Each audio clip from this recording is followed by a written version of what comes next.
I have, may it please the court, a few words to say. In the first place, I deny everything but what I have all along admitted of a design on my part to free slaves. I intended certainly to have made a clean thing of that matter, as I did last winter when I went into Missouri and there took slaves without the snapping of a gun on either side, moving him through the country and finally leaving him in Canada. I designed to have done the same thing again on a larger scale. That was all I intended.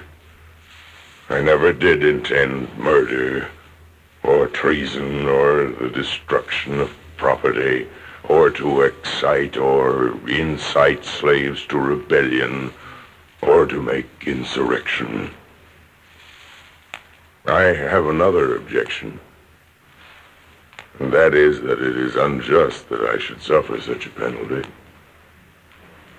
Had I interfered in the manner which I admit, and which I admit has been fairly proved, for I admire the truthfulness and candor of the greater portion of the witnesses who testified in this case, had I so interfered in behalf of the rich, the powerful, the intelligent, the so-called great, or in behalf of any of their friends, either father, mother, brother, sister, wife, or children, or any of that class, and suffered and sacrificed what I have in this interference, it would have been all right.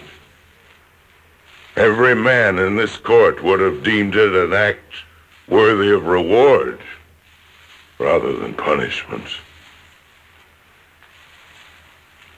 This court acknowledges, too, as I suppose, the validity of the law of God.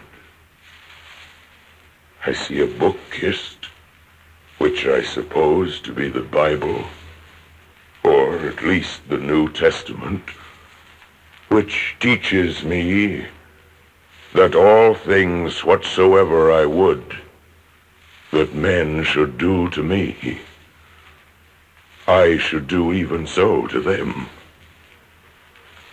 It teaches me further to remember them that are in bonds, as bound with them.